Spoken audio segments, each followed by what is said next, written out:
突然ですが、クイズです。画像は、JAL のロゴマーク、ポインセチア、漫画、鬼滅の刃の日輪刀、戦国時代の陣羽織です。この4つに共通する式名は何でしょう？正解は、章状碑です。ひときわ鮮烈なこの火色は、南蛮渡来の色であり、日本の多くの植物由来の伝統色とは全く異なる来歴を持つ赤です。今回はこの章状碑という伝統色をその背景とともに深掘りしていきます。この4つの画像をはじめ、様々な場所での章状碑の使われ方のご説明はもちろん、動画の最後には章状碑と相性の良い配色もご紹介いたしますので、ぜひ最後までごゆっくりお楽しみください。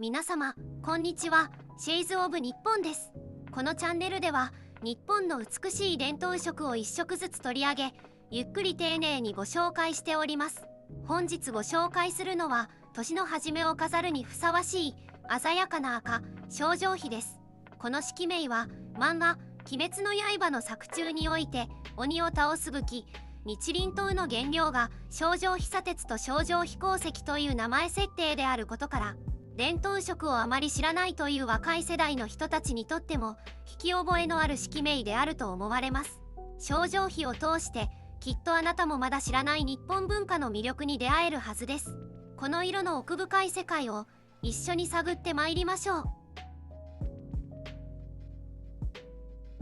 章状碑はJISの慣用式名には該当する名称がありません。しかし章状碑をはじめ伝統色のカラーコードは多くの書籍やウェブサイトで紹介されています。その中から今回は動画制作の際にいつも参考にさせていただいている DIC のウェブサイト和食大辞典に掲載されている数値を採用させていただきました。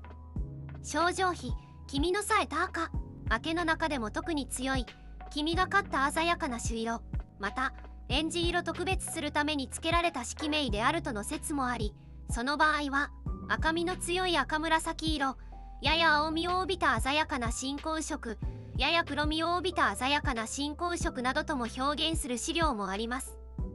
章状碑は室町時代後期から始まったポルトガルやスペインとの南蛮貿易によって日本に舶載された毛織物、羅紗という布地のカラーバリエーションの一つにあった鮮烈な赤色に対して付けられた式名です。羅紗の中でも章状碑の羅紗は鮮やかな赤に染める染料の貴重さも相まって最高級品として珍重されました。戦国時代の武士たちが陣羽織を仕立てる際にこの章状碑の羅紗がよく用いられ、それは権力や威厳を象徴するものでありました。章状碑を深掘りしていくにあたり、まずはその不思議な式名について見ていきましょう。章状碑という式名は伝説上の生き物、章状に由来します。章状は竜や麒麟などと同じく古代中国の伝説上の動物、神獣であり、人に似た顔や足、犬や猿に似た体つきで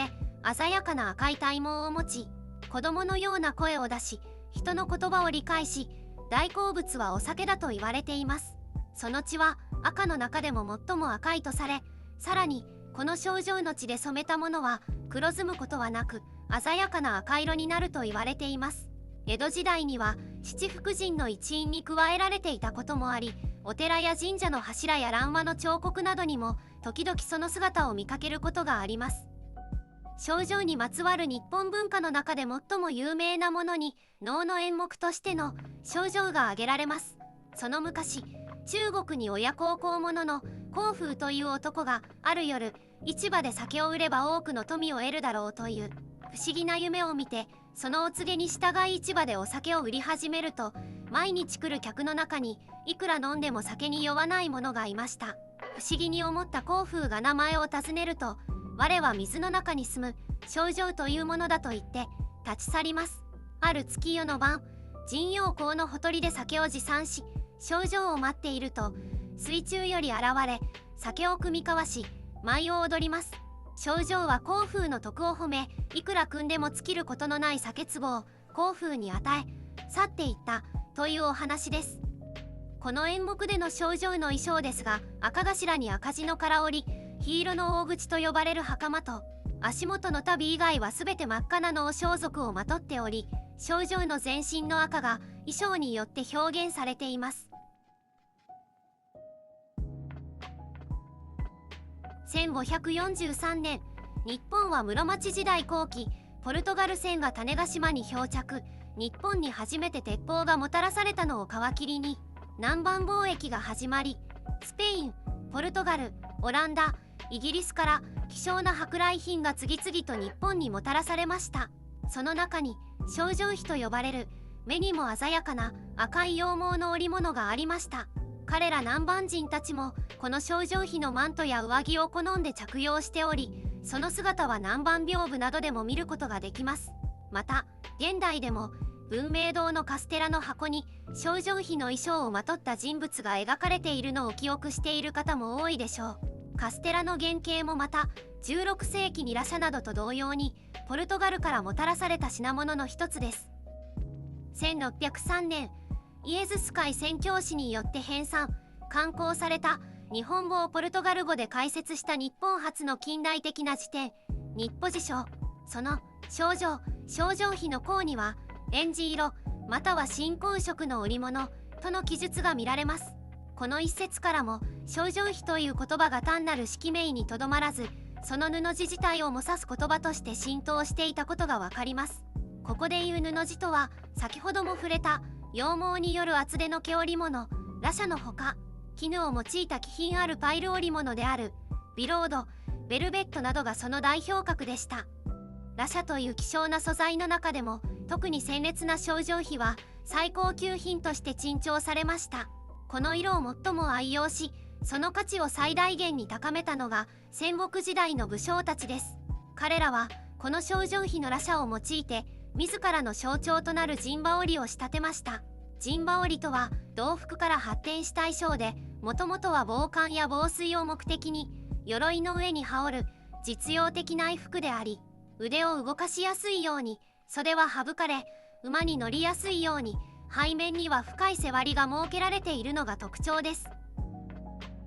この希少な症状費には症状の血で染められたという言い伝えがあったことから、この生地をまとえば死を遠ざけることができると考えられ、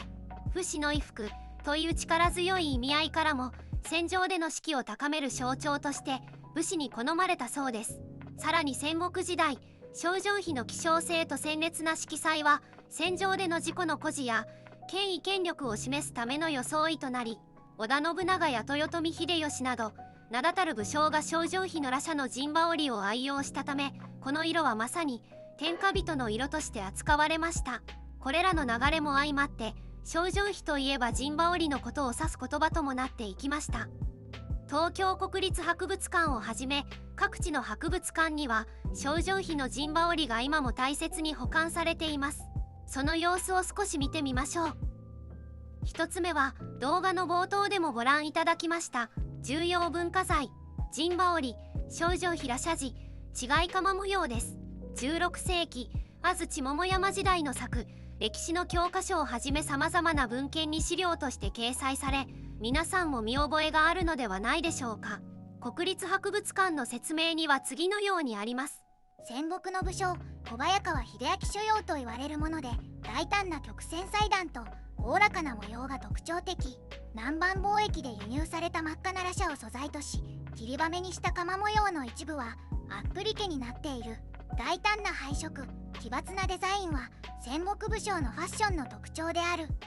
ちなみに鎌の絵に赤いラシャで切りばめされたハート型の模様は日本では古くから猪目と呼ばれています。イノシシの目に似ていることからこの名が付き、魔除けや福を招く護符の意味合いを持ち、伝統的な日本建築にもよく用いられる文様です。前身頃を合わせる部分が神社の鳥居のようなデザインですが、これは生きるか死ぬかの戦場で神のご加護を願う現れと思われ、さらに裏地の背中の部分に描かれた兵の字の刺繍は命を長らえることを祈ってのものと言われています。2つ目は陣羽織症状平社和違いに二つ引紋付き、19世紀江戸時代の作です。国立博物館の説明には次のようにあります。白い羅車を切り付けアップリ家にして世中王の家紋を表し、裏地には1820年代頃より輸入されるようになったヨーロッパサラサが用いられている。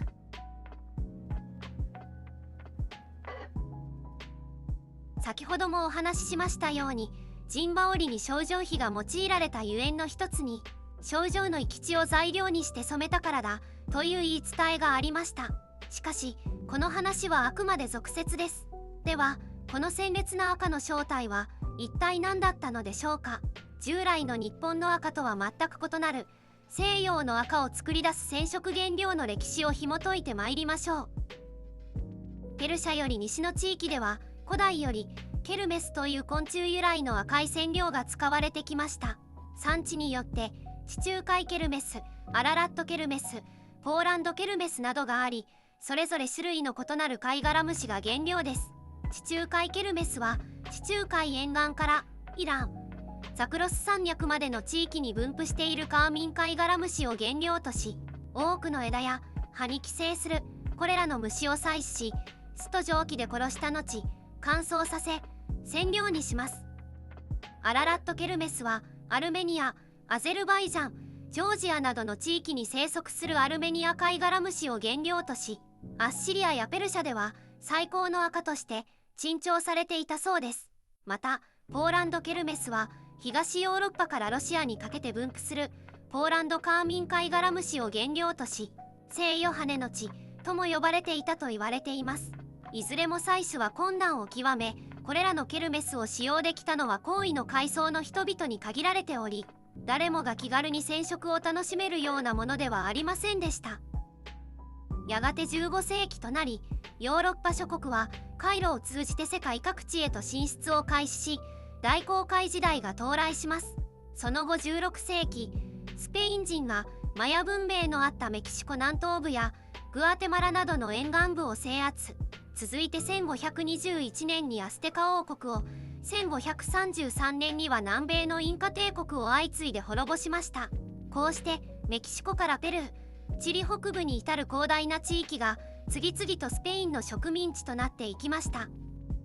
この一帯にはウチワサボテンに寄生するコチニールという名の貝殻虫の一種が存在し、中央アメリカの人々は古くから産卵前のメスのコチニールを採取して赤色の染料としてきました。コチニールは媒染剤に明板を使うと新婚色に、鉄を使うと紫に染まるといいます。アルパカなどのラクダ科の絨毛からなる毛織物がはるか昔からコチニールで彩られてきました。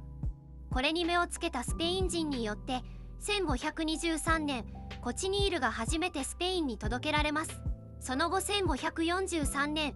ベネチアの織物職人たちが染色実験を行ったところ、当時の最高級ケルメスと遜色ないことが証明されました。その上コチニールは脂質が少なく染めやすく、年に 2,3 度の収穫が可能で、ケルメスに比べ生産効率が格段に高く、同じ量でケルメスの数十倍も染められることから圧倒的な優位性のもと、大航海時代の波に乗り世界中に広まりました。以降コチニールが主流となり、ケルメスの生産と技術は次第に衰退していきます。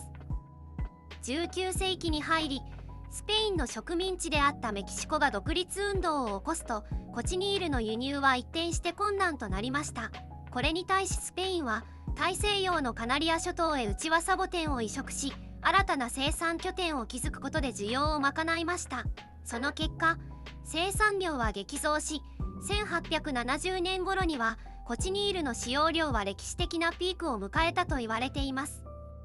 これまでの話をまとめますと、我が国に鉄砲が伝来した1543年、先ほどのベネチアではコチニールの染色実験が行われていました。ケルメスに代わりコチニールが広まっていく、まさにその始まりのタイミングで、日本では南蛮貿易が幕を開けます。桃山時代から江戸時代の初めにかけて輸入された象状皮の羅車が果たしてケルメス染めなのか、あるいはコチニール染めなのか、現代でもその判定は非常に難しいとされていますが、初期のものはケルメスであった可能性も語られています。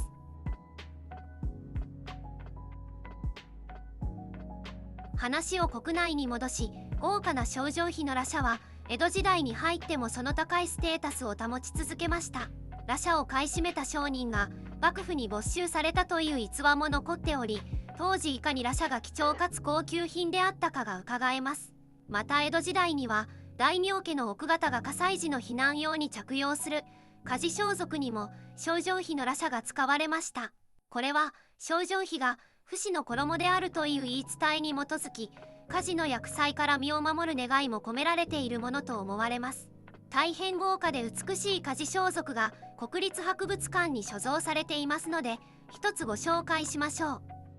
火事装束象状皮羅車地並子一取り模様抱き名画紋付き。国立博物館の解説には次のように記されています。江戸屋敷に在住する大名家では男性だけでなく女性も江戸の火事に備えて火事装束を整えた鮮やかな色の羅車地に刺繍を施し、あるいはふすべ革を用いた兜頭巾を着し、羅車の羽織に織物の袴で登場。火事場の活躍よりもむしろ火事装束の華やかさを競った。時代が幕末から明治へと移り変わると、象状皮のルーツであるコチニールの色が意外な形で大衆文化に再登場します。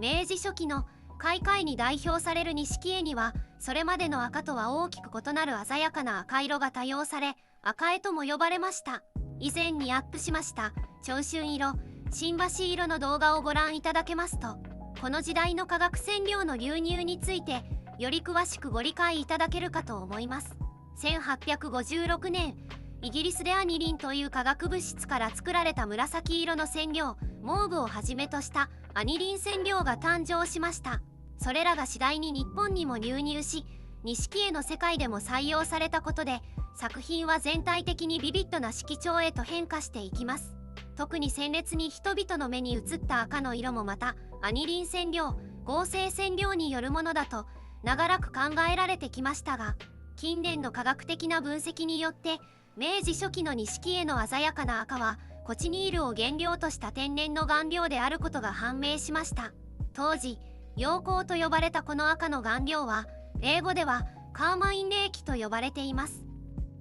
その後赤の色も他の色と同様に次第に化学由来の顔料に置き換わっていったようですが、開会の派手な赤こそ化学染料だと思われていたものが実は天然の顔料であったという事実はとても興味深いエピソードです。カナリア諸島でもコチニールが生産され価格が下落したことで1870年頃に世界的な使用のピークを迎えたことは先ほどお伝えしました。ちょうどそのあたりに日本にまでもコチニールを使った赤い顔料が流入し広まっているということになるかと思います。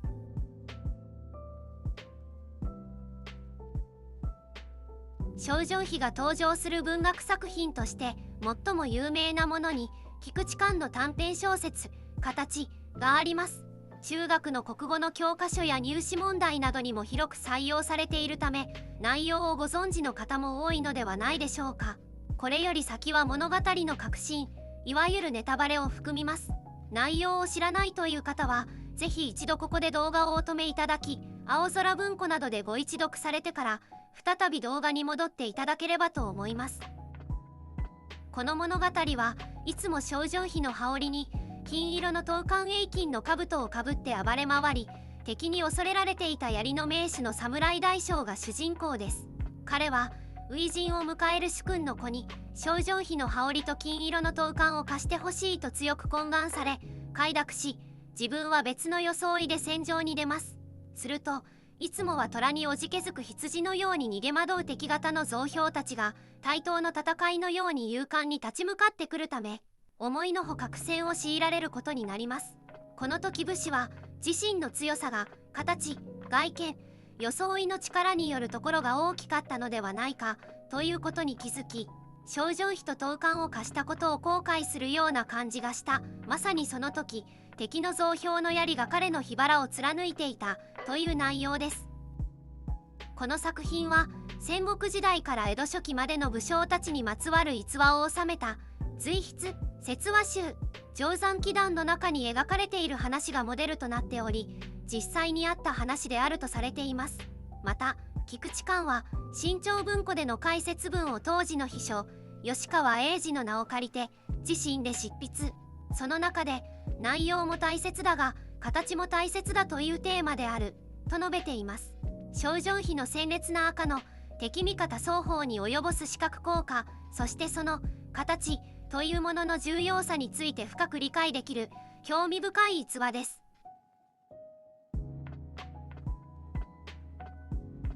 鮮烈な赤の代名詞とされている症状費という言葉は現代でも様々な場所で見かけることができます。一般に赤い色をしている動植物に対して症状という名がよく使われています。その代表例をいくつか挙げますと、症状トンボという全身真っ赤なトンボがいます。また赤い目を持つことや酒に好んで集まることから症状バエという名の有名なハエがいます。クリスマス時期によく出回り、クリスマスフラワーとも呼ばれる植物ポインセチアの和名は症状木です。現代の日本を代表する大ヒット漫画「鬼滅の刃」の中において鬼を倒すことができる唯一の武器日輪刀は症状被砂鉄と症状被鉱石と呼ばれる特殊な鋼から作られているという設定になっており、その原料名に症状費の名が付けられています。不死の象徴である症状費の命を守り死を退けるという思想がもしかしたら重ねられているのかもしれません。企業においてはチャルこと日本航空のブランドカラーには白、墨色、シルバー、そして症状費が採用されています。ロゴマークの鶴丸のモデル単調鶴の色である白、赤、黒をベースに構成され、特に赤に関しては日本を代表する国際企業として日の丸、日の出をイメージさせる赤、症状費が採用されているとのことです。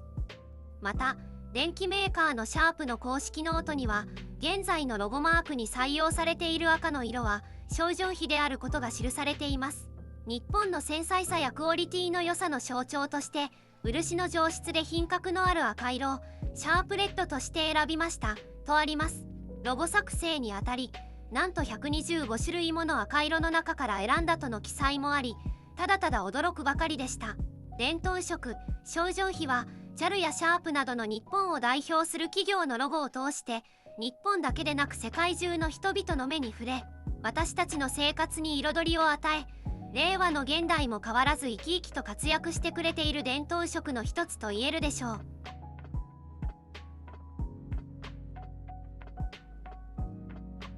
ここでは症状費と相性の良い配色を2つご紹介します。配色の見本帳というサイトには症状費と相性の良い色がいくつか紹介されています。それらのヘックス値に近い伝統色を抽出し採用させていただきました。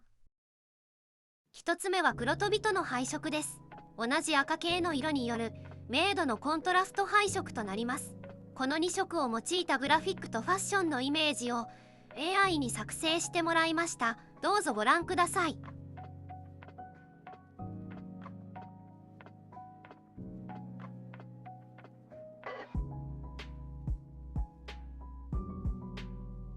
洋画家和田三蔵が編纂した配色辞典からも一つご紹介させていただきます。本書の中に症状費はありませんでしたが、赤色という色の CMYK 値が症状費に非常に近かったため今回採用させていただきました。動画内のヘックス値はあくまでも参考値としてご覧ください。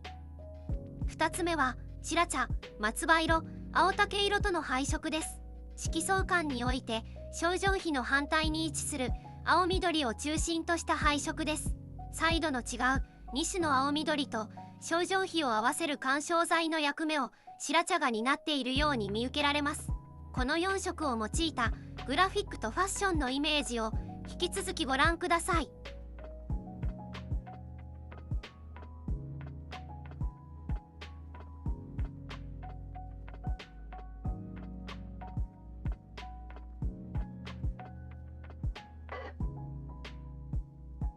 いかがでしたでしょうか。正常妃という式名には中国の伝説、ポルトガルやスペインなどとの南蛮貿易による舶来品の流通、南米大陸産の虫の染料、そして戦国武将の命がけのファッション、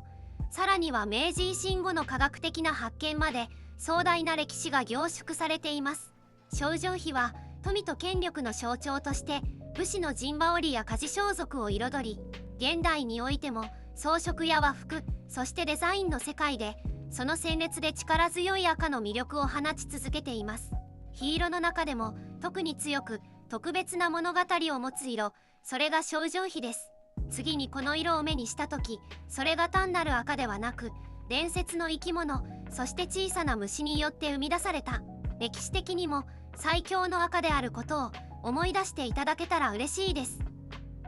このチャンネルではこれからもさまざまな日本の伝統色を深く掘り下げご紹介してまいります。本日の動画をお楽しみいただけましたら、ぜひいいねやチャンネル登録をお願いいたします。また次の動画がアップされたことがすぐにわかりますように、ベルマーク通知の設定をオンにしてお待ちくださいませ。取り上げてほしい伝統色や色にまつわるエピソードがありましたら、ぜひコメントで教えてください。ファッション、デザイン、ウェブなど皆様が日々の暮らしの中で色彩に触れる際のほんのわずかでも一助となれましたら、この上ない幸せです。また次回の動画でお会いできるのを楽しみにしております。最後までご覧いただき本当にありがとうございました。